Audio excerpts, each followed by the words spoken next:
Okay, so you're at a party and you're asked what you would like to drink. What would you say? It's okay, I'll just drink water. I'm on a keto diet.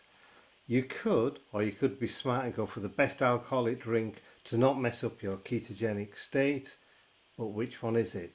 Stay here to find out what you should be drinking at that party.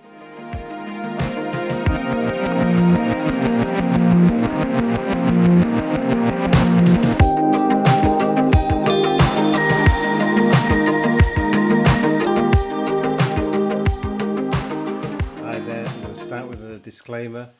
I'm not going to say that you should all start drinking, but if you do drink, drink responsibly. I'm also not going to say, hey, what's happening? Like every YouTube video seems to start with, I can't stand it. So hello to you all. How are you doing? Well, how very British or Yorkshire. Okay, well, in an ideal keto world, we would not drink alcohol at all. Okay, the carbs can be low or zero even, but alcohol as a substance makes the body work hard, so hard. And when it does this, it's given priority over things like converting your fat to energy. So not great for your diet plans.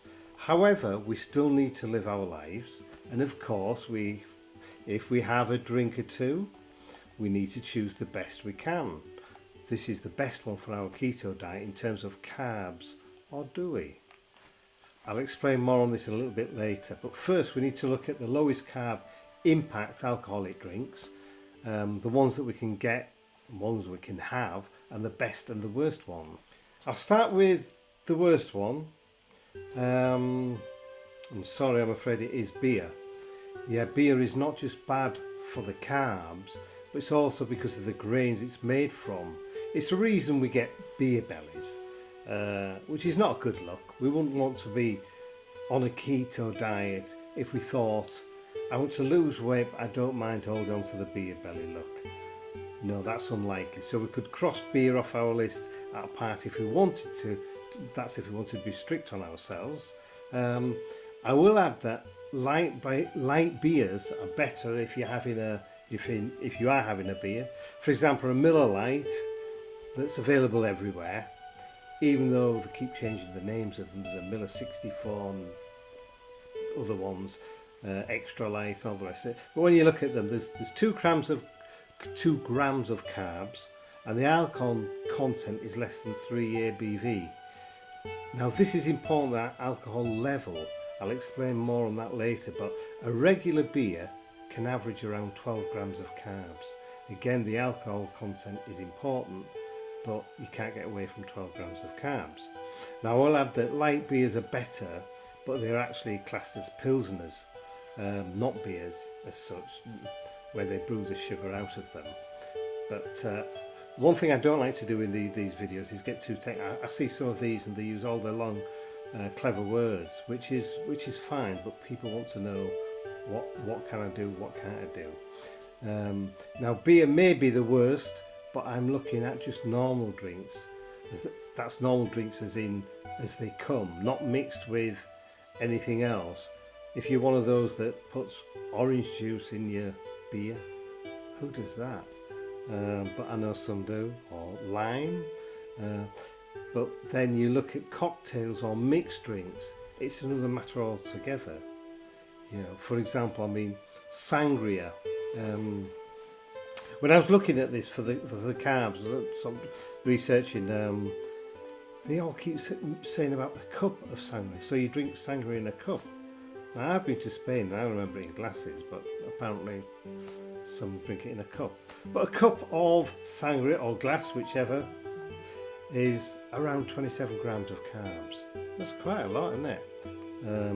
Now a Pina Colada, 32 grams. So you could have a choice of 1 Pina Colada or 16 beers. Now there's no beer belly impact, but like for like, if it was just the carbs, that's the measure and that's the difference to consider. Right, in reality you wouldn't have 16 beers if you're on a keto diet, any diet. Right, Cosmopolitan Cocktail, I think this was the one that was made famous on the Sex in the City series. 22 grams, but it depends which version because they can add all sorts, maple syrup, sugar itself.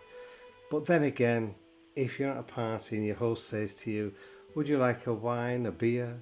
Are you going to say, no, just make me a Cosmopolitan, please? Unless you're at a really posh party, but I don't go to posh parties, so I don't need to worry about that. But there's a lot of grams in whatever way you look at it, so really cocktails are not ideal if you want to stay ketogenic. Now there's another group of alcoholic drinks called alcopops or coolers, you know, the likes of Smirnoff Ice, Bacardi Breezers. Now if you drink these type, your ketogenic state, it will end, as simple as that. They're actually, the sugar content is the carb content, so you're looking at around 30 grams of sugar. It's too much, totally avoid, a complete no-go. Plus, they're for children, these drinks. Obviously, those of a legal age, but I think people look silly when they drink these. It's my own personal opinion, but obviously people like Bacardi Breezes, that's up to them, isn't it? We're all different, aren't we? Okay. The next group of drinks, we're looking at wine. Now, this is where it gets good. White wine, the drier, the better. You're looking at around 2 grams or less. You could get away with a regular glass of wine. That's regular glass, not a bottle, and still stay in a ketogenic state. And when I say regular, that's not on the hour, every hour. Dry red wines like Merlot, Cabernet Sauvignon, if I said that right, are the best options over white wines, but it's so marginal. If you have a preference for white or preference for red, it doesn't really matter. The main benefit with red is you tend to drink it slower than white, which you drink faster. Or is that just me? Anyway, wine's not so bad. They do have a residual amount of sugar, even the dry ones, so just bear this in mind. But generally, wines, the drier ones are okay. Once you start getting to sweeter wines, especially the German wines, which tend to be quite sweet, they're not as good. So they're not as good as wines, actually. They only make good cars, not wines. Fortified wines, though, like port, sherry, stuff like that, not good. There's around 14 grams of carbs for a glass. Probably best avoided. While we're still on wine, I will mention, when I say wine and dry wine, champagne and cava, prosecco, these are all the same as dry wines. Some of them have slightly more alcohol content, so they're maybe not as good, but they're fine. And anyway, you know, most parties I go to don't have champagne anyway, so that's that one, isn't it? Right, next one, spirits. Spirits, in terms of carbs, these are probably the best. When you look at pure spirits like whiskey, brandy, tequila, vodka, gin, cognac, zero carbs, they're all fine on keto. Again, it's the alcohol content. This is the thing here that's not so good. They're generally stronger, much more alcohol contained within them. So the other thing is, if you're adding a mixer to them, a drink to have with them, have soda instead of tonic. Much better. Tonic itself obviously has a carb and sugary content. Avoid sugary mixer drinks like orange juice, soft drinks, Coca-Cola, or sweet flavourings to spirits. Adding a tonic, say to a gin, takes it from nil carbs to over 15 grams. Have it with soda water instead, which keeps it at 0. Much better. Now the issue with alcoholic drinks is there may be ones that have low or zero carbs and sugar, but we also have to be mindful of the fact when we drink alcohol, it can induce us into snacking. So we need to be careful what we snack on, especially when you're at a party and there's food and little nibbles about. It's so easy to forget yourself, having a drink, nibbling those snacks, crisps, no, things like this. So anyway, the other aspect though is although a whiskey or brandy may be 0, the alcohol content and the effect on the body is much more severe in making the body work harder. You know, that's working harder to get rid of that alcohol. While it's doing that, it's doing it at the expense of fat burning our ketones. So I've not really answered the question, which are the top 5 keto alcoholic drinks, because it really does come down to taste and preferences as well.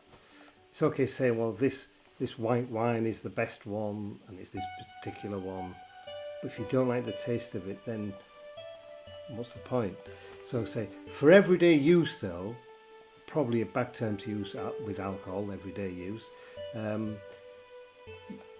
rephrase it. I would say a more regular alcoholic drink would probably be a glass of wine. A dry white wine or dry red is okay occasionally. But this is the thing. Although we're on a keto diet, to stay on it and for it to work, and this applies to any diet really, or way of eating, if we feel it's like a punishment or severe and unpleasant, and we don't enjoy it, the chances are we're not going to stick to it. Because I've always said that the mind is the most important thing on a diet. We need to be able to live our lives in what we feel is an enjoyable way. So at a party, have a wine, have a beer, a light beer preferably, have a brandy, do it in moderation, avoid the sweetened drinks, don't spoil your ketogenic state just because it's so hard when you getting back onto it. You know what it's like to get to that level, the ketogenic state. Why have to go through all that again because you had 1, 2, 3 sugary drinks at a party?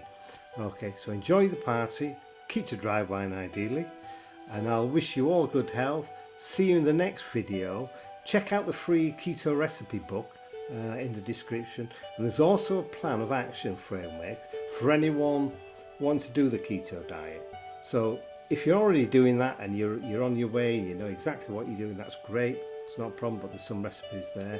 If you've never tried the keto diet or thought about trying it, have a look at it, see how it is, and I'll see you again in the next video. Okay, take care now. Bye bye.